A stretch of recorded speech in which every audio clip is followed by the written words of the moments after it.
Introducing Abiotic Factor. In this game, you play as a scientist on their first day on the job, where as soon as you enter the facility, you notice that something has gone terribly wrong. Instead of spending time researching strange dimensions, you must fight your way through alien creatures, robots, and soldiers who are invading the facility. But unlike Gordon, you have a gang of questionably qualified scientists to help you. This is one of the best survival craft games I've ever played in a while. There are so many things to do, places to explore, and lore to find. So come with me, my insane scientist, while I show why you should try out this game. We begin our story with creating our character, all with the authentic crusty look of Half-Life, with a fair amount of options to customize your very own big nerd. After we choose the appearance of our character, we then get to pick their job. These help you determine your starting stats when you load into the game. Don't worry, we'll talk about the stats soon. The jobs include lab assistant, the punching bag for your higher-ups. What you lack in actual smarts, you make up with your strength and ability to hide from your superiors. Epidemical bionomesis. You're used to patching up your friends after their happy little accidents. You may not have the strength to fight immediately, but you are able to cook. Wait, does that imply the doctor cooks people? Trans-kinematic researcher.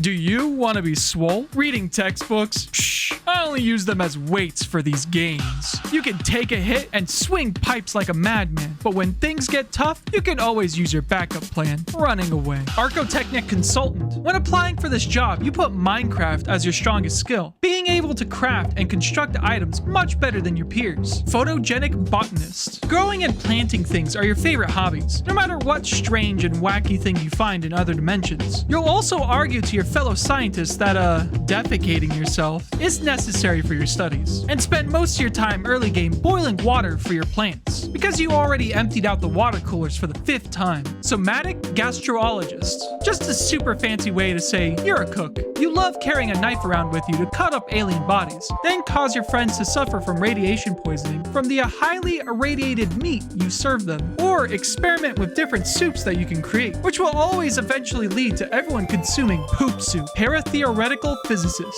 You always love throwing things around, and especially throwing things at other living creatures. Spend half of the time killing enemies from afar, and the other half complaining that your 6th spear has disappeared off into the void. Defense analyst. Are you really a scientist, or just some lucky security guard promoted to be one? Spend most of your time beating up aliens around the complex, and the other half complaining that you have to wait for your HP to regenerate. And the most important job of them all, the summer intern. No joke. This is probably one of the most useful jobs, as it starts with the most amount of points to pick traits. When you select your class, you then have to pick your traits. These are akin to the traits you pick during a game of Project Zomboid. You have positive traits that you spend points on, and negative traits that you add points with. Depending how you want to specialize your character, this is the best way to min-max your stats. While the positive traits are mostly just personal preference, I believe the negative traits are the most important. I'll go over each one and explain why they're good or bad. Fear of violence. I think it's obvious to say that sacrificing the ability to max out not 1, not 2, but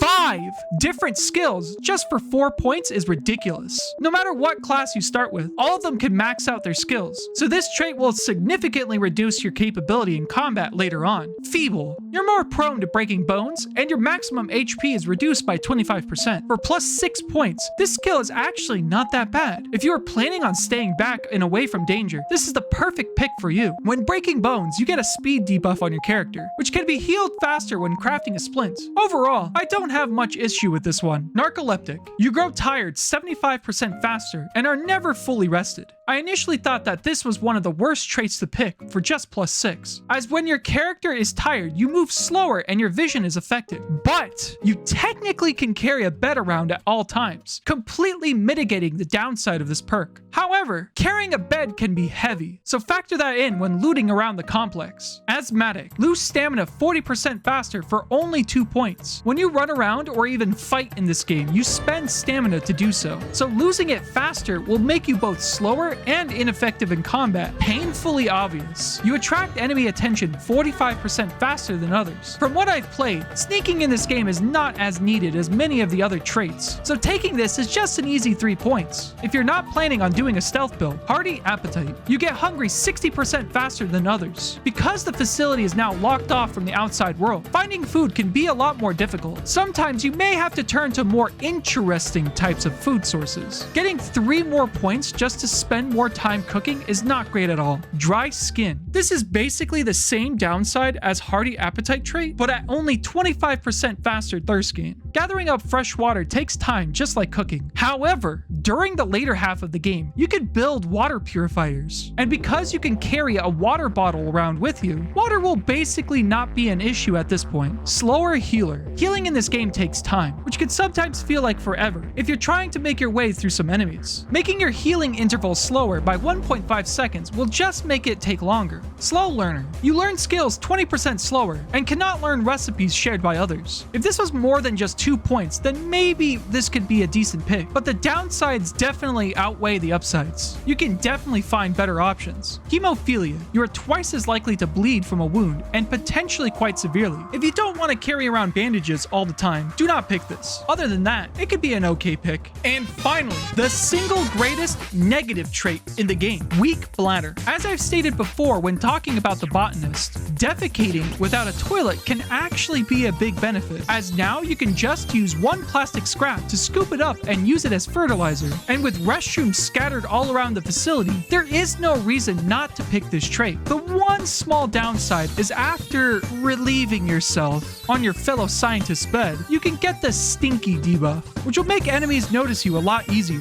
But this is only a real issue if you're at low HP or in one of the other dimensions in this game. Now we are finally ready to enter the facility. After a brief tutorial, you enter an elevator and are now trapped, forced to scavenge for food, water, and bathrooms, just like any Amazon worker. While traversing the facility, you'll find scraps lying around that you can use to craft various items. Initially, you will not know how to craft much, just things like a net or bandages out of cloth. However, while you pick up items, your character will eventually gain the ability to brainstorm new crafting ideas. At this point, you'll have to guess the materials you will use to craft that item. There's no downside to getting the recipe wrong, as it will tell you that something in your selection was incorrect. It's just a nice little minigame of your character coming up with new ideas. It's as if he's thinking up new and creative ways to use the scraps that they find as they explore. Because these recipe unlocks are gained by picking up items, there may be moments where you'll know how to craft an item that your friends don't. You can actually just click on this icon to share the recipe to everyone around you. Unless, of course, they're a slow learner. Many of these recipes cannot be crafted unless you use the trusty crafting bench, a recipe you learn immediately in the beginning of the game. When placed into the world, you must plug it into an electrical outlet. At first, these crafting tables commit what I call the survival craft taboo. We've seen many different survival craft games released over the years, and if any of them do not include this mechanic, they will most likely drop to a 5 out of 10 gain to me. What I'm talking about is the ability for crafting benches to have access to the chests around them. So rather than having to open up different chests and grab each individual item you'll need for a crafting recipe, you can instead just craft the thing you want immediately, just because a chest nearby has the item. This is a quality of life improvement that I believe every survival craft game should have. I'm talking about you, Minecraft. What Abiotic Factor does with the crafting benches is a little smart. Initially, your crafting benches do not have the ability to access the chests placed around it, but later on, when you have the right items and level 2 crafting,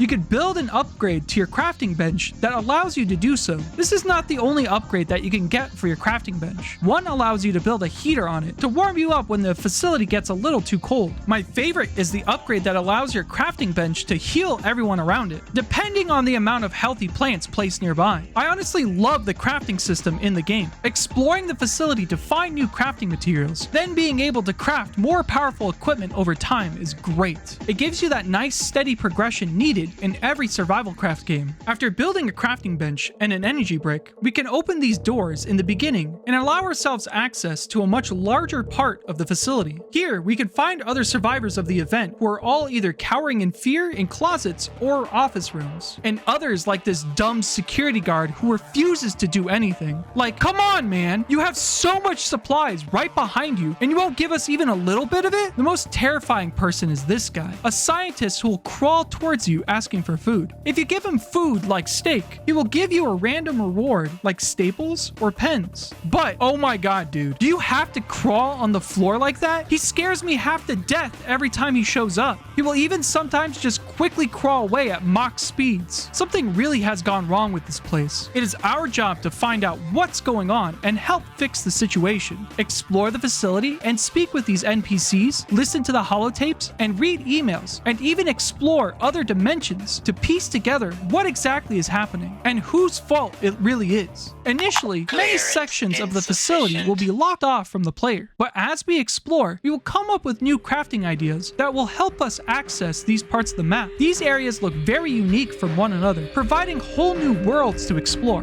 quite literally, as we have the option to walk through portals into another dimension. These dimensions come in a wide variety of locations, some completely alien, filled with strange plant life and creatures not from our world. Others look very similar to our world, but with their own strange quirks, like an infinity train whose engine must be kept fueled or something terrible might happen. What is consistent with these worlds and ours is that there are many creatures ready to attack and end our lives. Throughout your journey, you will encounter many creatures who will attack you on sight, whether it be aliens from another world or even a group of military personnel who have invaded. Some of these aliens include this little guy. He'll jump up and quickly propel himself forward to smack you with his body. These are common throughout the facility and are fairly easy to deal with, and can even be turned into a pet later on. We have another larger creature that will charge at you and attack. These are more difficult to deal with than their smaller counterparts, but they are still pretty easy to beat. When we enter our first portal to another dimension, we will meet these very legally distinct not Vortigons, who will pretty much act exactly the same as them, teleporting around and shooting bolts of alien energy. By far the spookiest one you can encounter is this thing.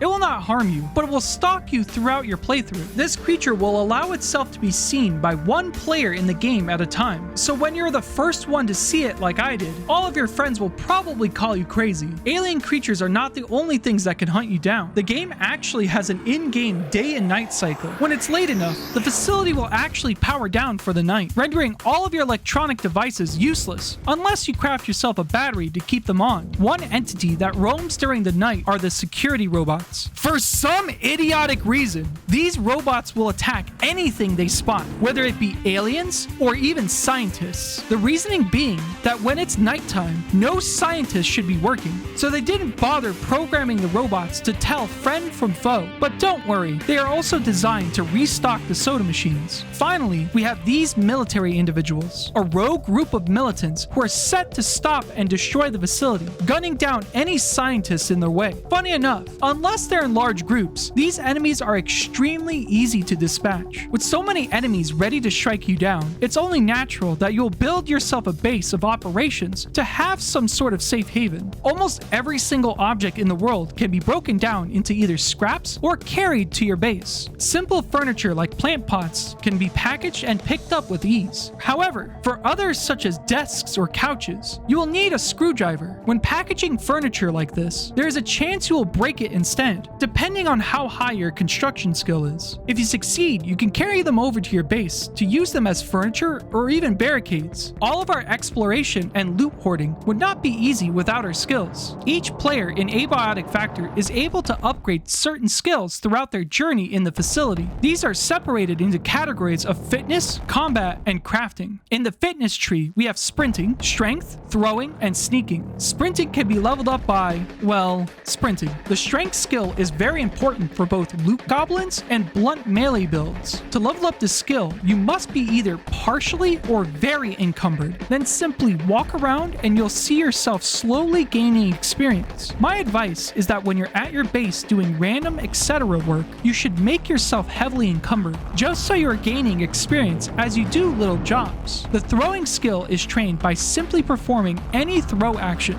such as throwing a net or other things like spears. As you level up this skill, you'll be able to throw objects much farther than before. Finally, we have the stealth skill, which is trained by sneaking past enemies. Increasing the skill makes it harder for enemies to spot you. The combat skills we have are blunt and sharp melee, accuracy, reloading, and fortitude. Both blunt and sharp melee are trained by fighting creatures with weapons of their respective category. Both increase the damage you do to enemies while also unlocking new abilities that allow you to dispatch them with ease. Accuracy is simply trained by hitting enemies with a ranged weapon. As the skill increases, your aiming will become more steady over time. The reloading skill. I'll give you a guess as to what it does and how you train it. That's right, and leveling it increases reload speed. Finally, for the last combat skill, we have Fortitude. To increase this skill, you will unfortunately have to allow yourself to get damaged. Each time you are hit, you will gain a little bit of Fortitude experience. However, increasing this skill will reward you with more HP for your character, allowing you to survive longer in battles. Lastly, we have the crafting skills, which are the most important for your survival. These include crafting, construction, first aid, cooking, and agriculture. Crafting is simply increased slowly by crafting things on your own or with a crafting bench. Increasing the skill allows you to craft items faster. Construction is increased by both constructing and deconstructing furniture throughout the game. Increasing the skill will make you more efficient at doing both, with the most important thing being you not accidentally breaking furniture as you deconstruct it. First aid is increased by both crafting and using medical equipment, either by using them on yourself or your fellow scientists. The better you are at this skill, the better your healing will be. Cooking is probably one of the best skills in the game. Level up by simply cooking meals. Every 5 levels of the skill gives you access to new cooking recipes, so you'll go from serving your friends poop soup to a soup that will give them various helpful buffs. The agriculture skill slowly increases as you grow your plants. Each skill rank decreases the amount of time it takes for your plant to grow and produce fruit. Abiotic Factor is an amazing survival craft game. Exploring the world, defeating monsters, and goofing around with your friends makes this game one of the best indie games to release this year. This is personally one of my most anticipated games this year, and they did not disappoint. Thank you again for watching. Check out the live streams for more Phoebe content. Let me know in the comments if you want to see me make another video about the lore of this game, and I'll see you all next time. See ya!